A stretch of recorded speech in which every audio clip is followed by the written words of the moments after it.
PIB avança no segundo trimestre, mas má qualidade do crescimento compromete a estabilidade das contas públicas e gera futuras pressões inflacionárias.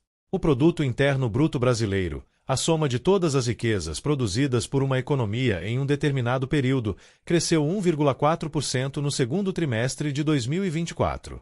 De acordo com o Instituto Brasileiro de Geografia e Estatística, IBGE, o que puxou o resultado da atividade econômica para cima foram os gastos do governo e das famílias, o que impulsionou o crescimento da atividade industrial. Desse modo, a constatação dos economistas é que o crescimento registrado no segundo trimestre foi impulsionado sobretudo por fatores domésticos, enquanto o restante do mundo vive o temor de uma recessão global. Conforme o entendimento de um considerável número de especialistas, a redução nas exportações de commodities agrícolas é outro ponto preocupante na qualidade do crescimento econômico, uma vez que o setor externo, via exportações, contribuiu pouco para o resultado.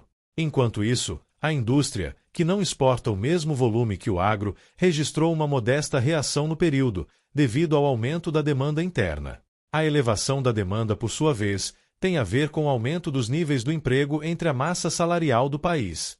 Com isso, a projeção de economistas é de que venha mais inflação à frente, devido ao fato de o país ter chegado perto de um nível considerado pleno emprego, que se dá quando o desemprego atinge 3%. Ocorre que com um nível de desemprego tão baixo, na ordem de 6,8% da população economicamente ativa, como atualmente, além de taxas de produtividade tão baixas, no desempenho do trabalhador brasileiro, ser também outra razão de preocupação para economistas. Contudo, a queixa generalizada maior do mercado de capitais, o qual tem uma relação bastante próxima com o governo, devido ao fato de ser seu principal credor no financiamento de custeio da máquina pública, entende que o governo gastou aquilo que não tinha para melhorar o resultado do PIB. E este ser outro, ou o principal e maior fator gerador de inflação no Brasil. Além disso, a própria qualidade dos papéis de dívida pública emitidos pelo governo também tem piorado de qualidade, conforme a manifestação de vários economistas consultados por jornais especializados. Isto é, sem uma robusta taxa de poupança interna, o governo não pode gastar para estimular a economia a crescer, pois isso compromete o déficit público, a diferença negativa entre receitas, sempre insuficientes, com as despesas governamentais cada vez maiores, e isso, numa frequência ainda mais intensa do que já vinha ocorrendo. Assim, a insegurança fiscal se faz como o maior desafio para o governo, e a sua ocorrência se deve devido ao déficit elevado e ao limitado estoque de poupança interna. O Brasil está há 35 anos realizando reformas que, no entanto, não chegaram sequer a arranhar a superfície do que realmente é necessário fazer para que uma profunda modernização institucional ocorra, ao ponto de tornar nossa economia dinâmica o suficiente para registrar altas taxas de crescimento com inflação controlada dentro das melhores práticas internacionais. De acordo com especialistas, o maior gasto do governo se dá com a Previdência, devido ao fato de haver cada vez mais beneficiários para menos contribuintes. Estudos apontam que no médio e longo prazos, o sistema previdenciário brasileiro fique insustentável, devido ao envelhecimento da população e à redução de jovens em idade produtiva e contribuindo para a Previdência.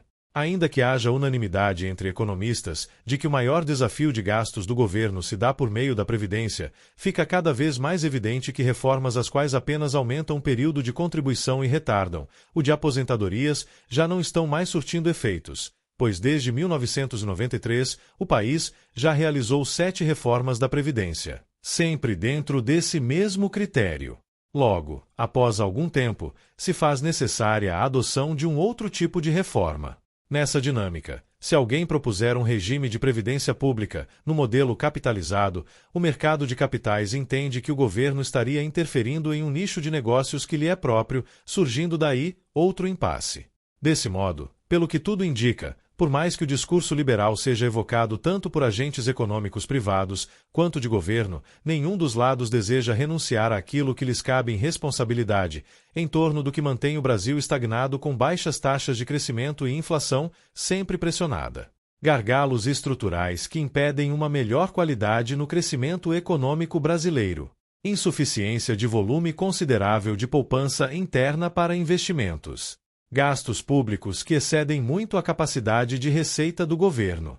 Endividamento público de risco elevado, devido ao histórico do Brasil ainda ser de um país com fundamentos econômicos frágeis. Baixa produtividade do trabalhador brasileiro com nível de emprego pressionado e salários elevados que aumentam a demanda, gerando possibilidades de inflação futura em decorrência de todos esses fatores.